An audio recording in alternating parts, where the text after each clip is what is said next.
Selamat malam rekan Lensa SN, ketemu lagi dengan saya Agus Arizal Alucikmat, pemimpin redaksi Suara Nusantara dan koran sn.com. Sesuai janji kita akan menghadirkan tokoh di podcast Lensa Koran SN. Siapa tokoh tersebut? Telah hadir di sebelah kanan saya Pak Iwan Setiawan, SHUD MSI, yang kesehariannya adalah Komda, Asosiasi Pengusaha Hutan Indonesia Sumatera Selatan. Ya. Selamat malam Pak Iwan. Selamat malam Pak Agus. Assalamualaikum warahmatullahi wabarakatuh. Waalaikumsalam. Silakan Pak Iwan bercerita dikit sambil santai tentang podcast ini. Oke. Ya sebetulnya saya yang mau bikin podcast kayak gini, tapi keduluan Pak Agus rupanya, luar biasa. Tapi memang oke. Jadi memang ternyata segala sesuatu itu harus diserahkan pada ahlinya. Pas kiranya kalau misalnya Pak Agus di media Suara Nusantara ini membuat kegiatan ini, karena apa? Karena hari ini dunia ada di genggaman setiap orang, ya kan? Jadi segala macam informasi itu semua lebih efektif melihat dari genggamannya berupa HP. Sekarang orang sudah tidak ada lagi yang kadang beli koran, jarang sedikit lah, mungkin persentasenya tipis ya. Tinggal sedikit sekali. Sudah sedikit sekali ya. Artinya semua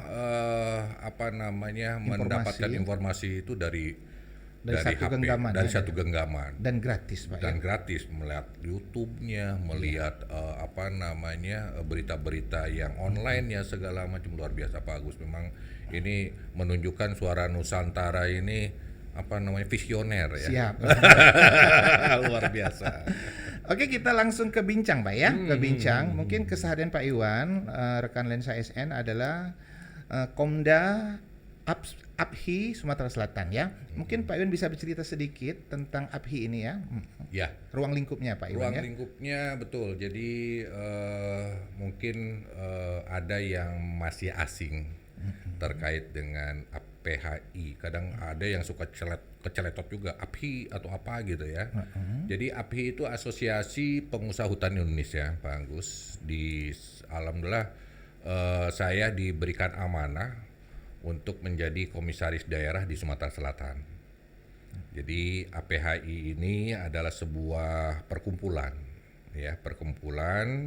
yang bertujuannya adalah untuk mengembangkan, meningkatkan dan melindungi usaha para anggotanya. Kami punya anggota Pak Gugus, ya. Bukan sendirian. Berapa anggotanya Pak? Anggota kurang lebih ada sampai saat ini nggak banyak, kalau kita cuma 18 perusahaan ya. 18 perusahaan. 18 perusahaan. Jadi intinya tujuannya tadi adalah mengembangkan, meningkatkan dan melindungi usaha para anggotanya sesuai kaidah peraturan yang berlaku dalam rangka meningkatkan nilai hutan yang lestari.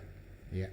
Untuk mendorong terciptanya daya saing usaha industri di kehutanan. Itu tujuan dari Asosiasi Pengusaha Hutan Indonesia. Kemudian fungsinya adalah kita berfungsi ini hanya sebagai perkumpulan, jadi merupakan mitra strategis baik dari bagi pemerintah maupun lembaga-lembaga yang lain yang berkepentingan, yang berfungsi sebagai wadah dan wahana untuk komunikasi.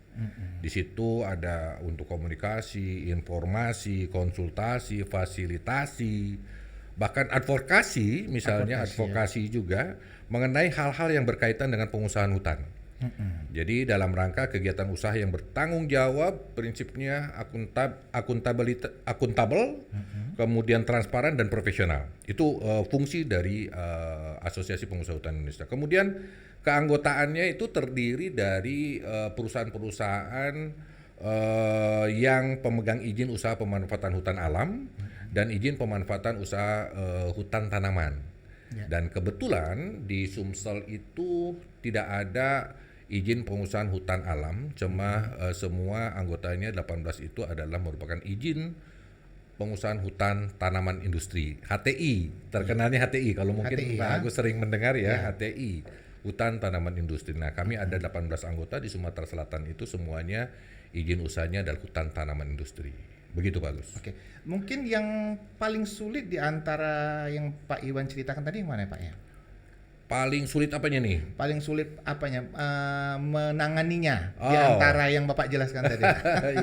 Iya, memang yang paling sulit ini adalah sebetulnya artinya kita di dalam pengelolaan hutan produksi ini itu juga berhubungan dengan masyarakat, berhubungan dan harus menyesuaikan dengan peraturan perundangan. Kemudian tidak terlepas juga berhubungan dengan satwa-satwa flora yang memang berada di kawasan hutan. Oh, siap. Coba bayangin, artinya bagaimana kita bisa hidup Menyeimbangkan. berdampingan Iya, iya, iya. dengan ketiga itu agar supaya kita terus bisa berproduksi berkelanjutan. Dengan tetap menjaga kelestarian Betul. alam. Dan ini mungkin sesuai dengan 3 kelola. Iya. Sesuai yang saya baca di profil AFHI Sumsel itu ada kelola produksi, ada kelola ekosistem, dan ada kelola apa satu lagi Pak? Sosial. Kelola sosial. Iya, Mungkin iya. bisa 3 ini bisa dijabarkan sedikit Oh, Pak ya. oke. Ini jadi menarik ya. Wah, jadi Tetap berkelanjutan, tapi Berkelanjutan. tetap menjaga kelestarian Betul. alam. seperti halnya sebetulnya tidak hanya di pengusaha hutan saja. Artinya Pak Agus sendiri punya media media untuk publik ini Suara Nusantara. Aku punya keyakinan setiap orang yang mau berusaha pasti tidak mau hari ini buka besok mau tutup. Oh iya. Iya kan? Pengennya kan terus gitu Terus kan, ya, berkelanjutan, ya. bisa Langgeng, abadi gitu kan. Siap. Kan seperti itu. Nah, prinsip itu menurut ahli-ahli dan kemudian berdasarkan hasil kajian keilmuan bahwa kita harus memegang 3 prinsip itu bagus. 3 prinsip itu. Jadi prinsip pertama adalah bagaimana kita memperhatikan pilar produksi atau ekonomi. Kemudian yang kedua adalah prinsip kelola sosial. Kemudian ketiga prinsip kelola ekologi atau lingkungan. Ya. Nah, ketiga prinsip ini ketika kita pegang dan kita laksanakan, mudah-mudahan di irisan ketiganya itu ada sustainability keseimbangan, atau berkelanjutan ya. Karena kalau misalnya kita tidak memperhatikan ketiga pilar ini secara bersama atau salah satunya pincang, tunggu tanggal mainnya. Misalnya ekologi, misalnya sosial ya. Sosial misalnya, Akan kita muncul tidak protes. memperhatikan sosialnya, masyarakat demo, protes, tidak setuju dengan keberadaan perusahaan, Siap ya. mengganggu proses produksi dan lain sebagainya. Iya, Kita tidak bisa memproduksi apa-apa. Mungkin Contohnya itu. yang ekologi juga Pak ya. Ekologi begitu. Keseimbangan alam ini Pak. Keseimbangan alam. Contoh misalnya kita di kawasan hutan ini kan kita hidup berdampingan dengan satwa-satwa yang dilindungi. Misalnya di situ ada gajah, harimau atau macam-macam hama kayak serangga dan lain sebagainya, walaupun kategorinya mungkin menjadi hama di tempat kalau misalnya untuk tanaman kita, tetapi kita harus berdampingan dengan mereka. Oh gitu ya. Artinya bagaimana caranya agar supaya mereka tetap hidup, ada ruangnya, diberikan ruang untuk mereka bisa tinggal di sana berdampingan dengan kita, dan kita juga bisa mengelola kawasan hutan itu dengan produksi hutan tanaman yang kita tanami, mulai dari biji. Mulai dari biji Pak Agus, bayangin nanam pohon. Jadi cukup berat juga Pak ya, ada Berat. 3 irisan ini dari produksi, ekologi dan sosial ya. Ya. Mungkin kalau Pak Yun bisa ceritakan ada semacam pengalaman tidak? Misalnya ada salah satu ya yang tidak seimbang ya. Ya, ya. Ada contohnya gini, dulu ada salah satu perusahaan, saya tidak perlu sebutkan Siap, ya. Perusahaannya ada salah satu perusahaan HTI juga pada saat itu mereka tidak memperhatikan kelola lingkungannya, jadi tidak menyediakan areal konservasinya lah ya untuk menjaga keseimbangan di wilayah tersebut, sehingga dia terus memikirkan bagaimana dia menanam pohon-pohon untuk diproduksinya, dalam hal ini akasia, mangyum dan lain sebagainya, atau akasia yang bahan produksi kertas nantinya. Itu dia memikirkan tanaman-tanaman terus tanpa memikirkan bagaimana ada hewan-hewan yang ada di sekitar sana itu juga butuh hidup. Ini contoh. Nah, ketika hewan tersebut tidak diberikan tempat, tidak diberikan ruang untuk hidup di sana, pada akhirnya mereka memakan. Saking tidak ada lagi makanan lain, sehingga dia memakan tanaman akasianya Jadi akasia itu ada kulitnya dikletek oleh monyet tersebut, monyet ekor panjang pada saat itu dikletek kemudian dimakan kambiumnya karena dia manis kan. Dia memakan kambiumnya, memakan sekitar batangnya sehingga akhirnya jumlahnya semakin besar monyet tersebut, kemudian alhasil karena diganggu pertumbuhannya akasia itu mati.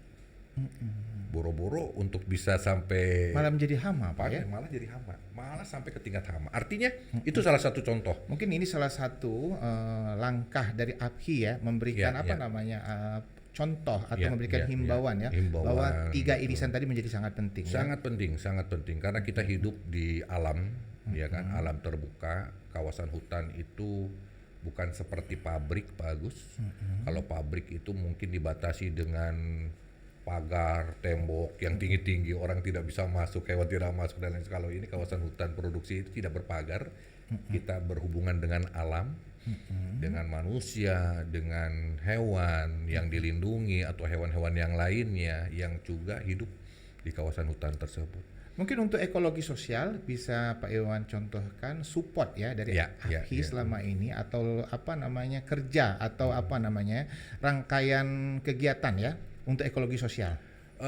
Ekologi, lingkungan dan sosial artinya kita juga memastikan kepada anggota perusahaan-perusahaan HTI ini ada aturan yang memang harus memperhatikan bahwa di dalam pengelolaan kawasan hutan produksi itu juga menyediakan dalam aturannya di pemerintah itu harus menyediakan untuk areal konservasi sebesar 10%. 10% dari arealnya itu harus disediakan untuk area-area konservasi, misalnya kayak kanan kiri sempadan sungai. Gitu Pak ya. Kemudian misalnya ada daerah-daerah yang memang ada aturan mainnya tuh, kelerengannya sekian apa segala macam itu menjadi area konservasi yang tidak boleh ditanami. Kemudian misalnya ada hidup dan berkembang misalnya pohon-pohon yang dilindungi atau hewan-hewan yang ini, dia menyediakan lokasinya paling tidak 10% dari izinnya untuk mereka bisa tinggal hidup di himbauan kawasan ini tersebut. tersosialisasi. Itu tersosialisasi dan itu memang menjadi aturan pemerintah. Di perundangannya ada dan semua anggota harus mematuhi itu. Semua anggota ya. Semua anggota harus mematuhi itu.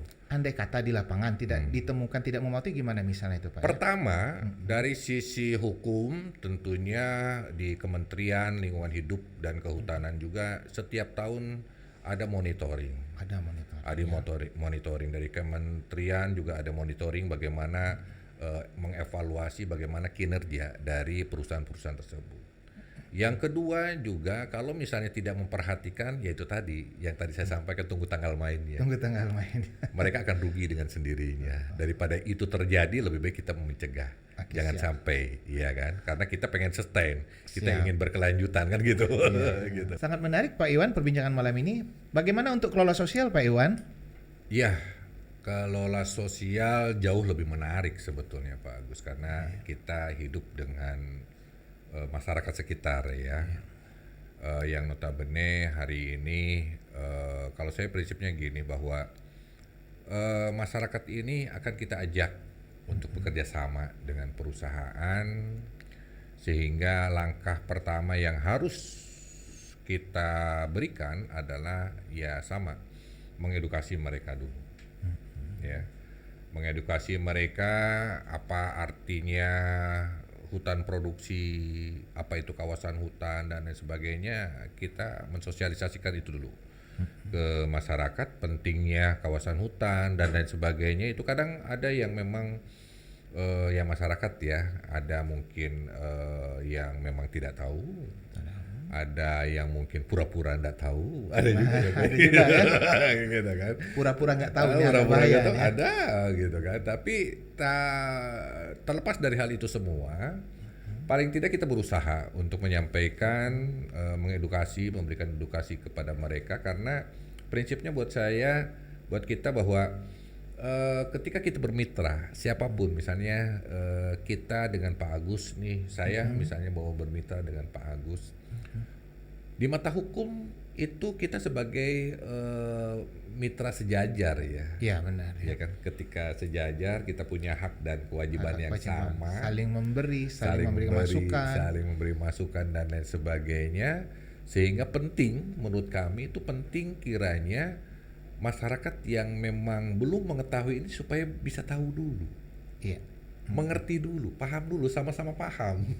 Kalau misalnya satunya paham, satunya tidak paham kan domplang. Iya. Dan ini mungkin tugas berat ya. Tugas berat. Jadi memang kami bersama-sama dengan pemerintah, siapa yang bisa ajak untuk mengedukasi dari Dinas Kehutanan, dari UPT-UPT terkait, kemudian juga dari Pemda setempat juga bagaimana caranya kita sama-sama mensosialisasi, mengedukasi keberadaan kawasan hutan, hutan produksi apa, hutan lindung apa, hutan apa. Itu kadang ini penting untuk kita sampaikan kepada mereka. Kami sama-sama melakukan sosialisasi.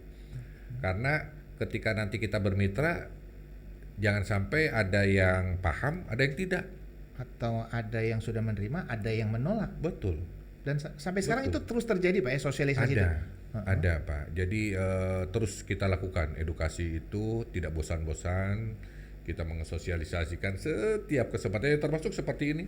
Ya. Ya kan? Di kegiatan ini kami ingin juga menyampaikan bahwa banyak sekali masyarakat yang mungkin perlu mendapatkan pengetahuan tersebut. Apa itu kawasan hutan, apa itu pembagiannya seperti apa, ada kawasan hutan lindung, ada kawasan hutan produksi, ya kan. Kemudian ada kawasan hutan produksi terbatas dan lain sebagainya.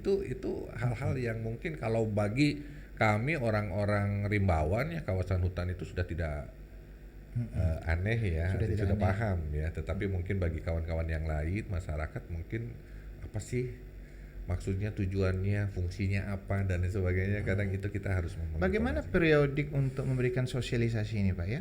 Ya, kita di setiap perusahaan itu ada ada departemen yang khusus ya. Di situ ada Social Security Department, Social and Security Department. Artinya di sana ada kawan-kawan yang memang khusus untuk melakukan kegiatan yang berhubungan dengan masyarakat sekitar.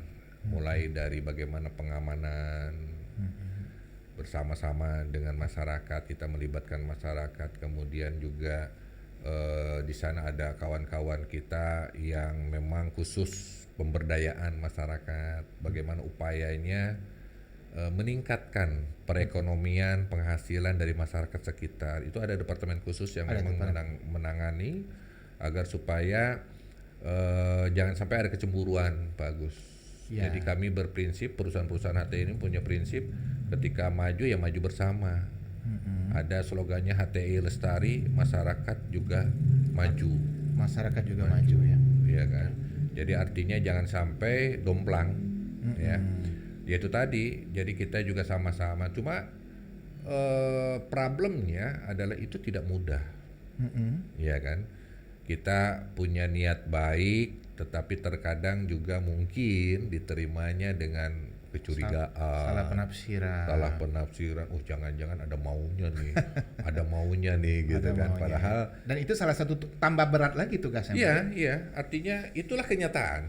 Iya. Itulah kenyataan. Tetapi mungkin disitulah kita harus mengasah diri kita bagaimana caranya dari mulai bahasa juga bisa dimengerti, sehingga kita juga merekrut masyarakat sekitar yang juga bisa mempunyai bahasa yang sama dari lingkungan mereka dan lain sebagainya untuk bisa menyampaikan mereka dari karyawan atau apa sehingga bisa mengerti. Yang kedua juga kita melibatkan banyak SDM ya, membutuhkan di bidang produksinya itu mulai dari persemaian itu kan banyak tenaga kerja yang terserap. Tenaga kerja lokal Pak ya. Yang terserap sehingga di situ kan mulai dari pembibitan itu banyak Pak, itu padat karya. Ya, jadi masyarakat sekitar itu dilibatkan secara penuh Pak ya? Dilibatkan karena butuh tenaga, kayak misalnya bagaimana menyemaikan benih yang mulai dari biji itu menyemaikan, kemudian mengisi media tanamnya, memelihara, mungkin ada rumput dari setiap ininya harus dicabuti dan lain sebagainya, kemudian melakukan penyemprotan dan lain sebagainya supaya tidak terserang hama dan lain sebagainya, penyiraman Penyiraman ya. iya kan, yang mungkin setiap hari harus dilakukan, ada yang manual, ada yang mekanis juga gitu kan. Artinya itu semua itu membutuhkan sumber daya manusia. Yang kedua mungkin dari kegiatan penanaman. Dari kegiatan penanaman juga kita butuh tangan-tangan manusia yang menanam di areal seluas itu. Karena kita tidak sampai saat ini kita belum menggunakan teknologi bagaimana menanam dengan robot misalnya kan gitu kan, belum ada ini. Seperti di luar negeri, Pak ya. Sama HP kadang yang menarik itu karena menanam ini kan sesuatu ibadah juga ya Pak Agus ya Iya. katanya. Jadi kalaupun misalnya diketahui besok akan kiamat, segeralah menanam sebuah pohon gitu kan gitu ya. Artinya bahwa itu adalah sebuah ibadah yang luar biasa menanam pohon gitu. Amal jariah benar. Amal jariah. Iya, benar, Ya kan Pak, ya. artinya kami juga menyampaikan kepada tenaga-tenaga kerja ya dengan mengucapkan doa dulu dan lain sebagainya supaya mendapatkan berkah. Karena ketika kita menanam sebuah pohon yang nanti kita serahkan kepada alam, ya kan, untuk pertumbuhan dan perkembangannya otomatis perlu keyakinan nih. Iya, iya. Iya kan, perlu keyakinan bahwa mudah-mudahan alam bisa menerima dan dia tumbuh dengan sehat. Tumbuh dengan dengan apa. sehat. Itu luar biasa kadang. Oh, masuk ini ya. Wah, itu bukan hanya Kalimat nyes ini Pak ya. Bagaimana kita menanam dengan iya, ikhlas, dengan bismillah. dengan bismillah gitu kan, Ya, jadi pohon sebuah itu tumbuh ibadah dengan- tumbuh dan sehingga kita bisa produksi dengan baik, ya kan. Beda halnya mungkin kita membuat sebuah misalnya sebuah produksi yang mau dijual misalnya gitu kan, Iya. bisa Buru-buru, benda cepat-cepat mati dengan ya, massal. berhubungan dengan ya kan? itu ada Beda, Pak, ya. Ini ada karena hal makhluk yang hidup, Pak, ya. betul, ada makhluk hidup, kita berhubungan dengan makhluk hidup, artinya ada keberkahan di situ bagus, dan mungkin juga bisa merasakan Sumsel ya pada hari ini, Palembang lah, kita merasakan, kita tinggal di Palembang mungkin jauh lebih adem ya, merasakan nggak bedanya Beda, ya. kalau dulu sama Iya, iya, sekarang beda, ya kan? iya. Ada, saya jujur sudah lama ya tinggal di Sumatera Selatan, di Palembang ini, Nah, menarik ini. ada keademan Heeh. dari tahun ke tahun itu ya, mungkin salah satunya karena kami menanam kawasan hutan yang dulunya terdegradasi, dulunya dibuka oleh pengusaha-pengusaha kayu yang dulu yang hutan alam. Sekarang kita ini di HTI ini adalah konsepnya kalau mau menebang ya harus menanam dulu. Oh iya, ada konsep itu Pak ya. Tidak mungkin kita menebang, mungkin kita memproduksi kalau Jadi tidak menebang ada satu menanam. harus menanam Pak ya. Menanam berapa pohon nih Pak? Itu setiap hari kita menanam pohon Pak Agus. Oh, setiap pohon. Jadi konsepnya kalau HTI ini tiap hari menanam dan tiap hari kita bisa produksi. Bayangin berapa pohon, berjuta-juta pohon yang Jadi setiap ada yang hari kita umur 1 bulan. 1 bulan. Jadi kita bikin Sampai- rotasi Pak Agus. Oke. Jadi dalam satu kawasan itu misalnya tahun ini kita tanam di sini, kawasan ini berapa luas, kemudian nanti tahun berikutnya kita nanam ini, terus berjalan nanam Berkesinambungan, Pak. berkesinambungan. Sampai Nanti ketemu kita lagi kembali ke titik lagi pada lagi ya. titik itu, sehingga kita setiap hari kita usahakan nanam, setiap hari kita bisa memproduksi kayunya. Betapa beratnya ya, dari cerita ekologi sosial hingga tanaman, memberikan edukasi Iya, untuk masyarakat, hingga bagaimana cara menanam dengan karena ini makhluk hidup dengan bismillah, amal jariah hingga bisa tumbuh dengan subur ya. Dan itu tidak banyak orang mengetahui Pak Gus. Tidak banyak ya. Tapi Karena dengan podcast karena ini nun jadi jauh- orang tahu kiprah karena api nun Sumsel. jauh dia. Karena nun jauh di sana orang tidak banyak memperhatikan itu. Bagaimana proses mulai dari bagaimana itu areal bisa ditanami. Areal yang tadinya sepanjang tahun tiap ini kalau misal musim kemarau terjadi kebakaran, alhamdulillah. Sekarang prinsipnya gini. Jadi ada sebuah penelitian juga bagus di Jambi, itu terjadi penurunan kejadian kebakaran hutan dan lahan manakala lokasi atau areal itu sudah dikelola, Dikelola terus gimana Pak? ditanam. Otomatis ketika ditanam, dikelola, yang menanam itu akan menjaga area Oh, itu iya. jangan sampai terbakar. Iya Kan benar. gitu. Secara logika ya. Karena coba mungkin saya perhatikan masyarakat yang di sini yang punya ini deh kebun kebun kopi Karet. atau kebun karet ya, kebun Kopi atau karet karet.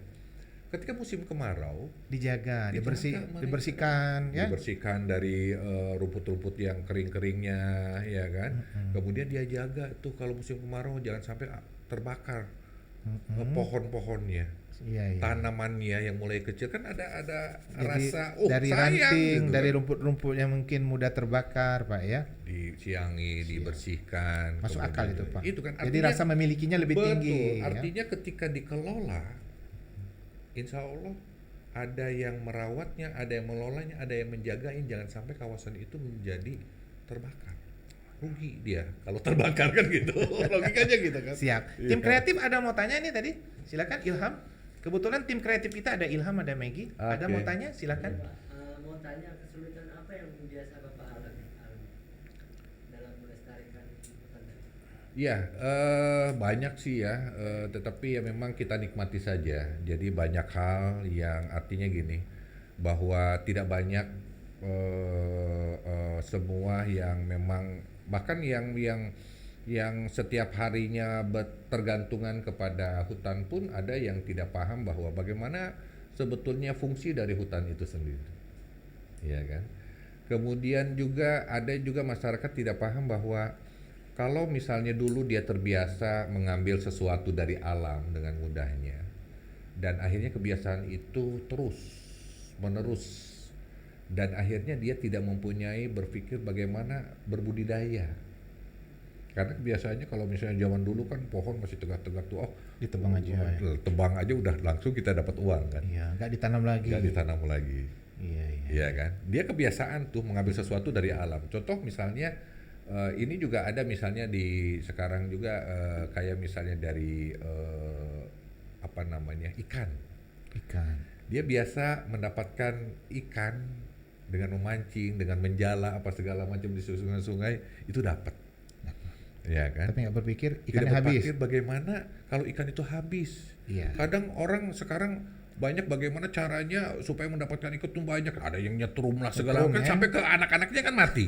Iya benar. Ya kan, mulai berkurang dia tidak menyadari dan dia akhirnya tidak berpikir bagaimana nih berbudidaya supaya ikan ini tiap hari gua makan ikan. Berbudidaya kita tanam, kita pelihara, atau misalnya kita dapat anak-anaknya kecilnya, kita masukkan dalam kolam, kita kasih makan dan lain sebagainya. Itu ya cukup panjang untuk bisa mengedukasi mereka gitu. Mungkin itu Ilham salah satu kesulitan, salah satunya aja ya. Kesulitannya.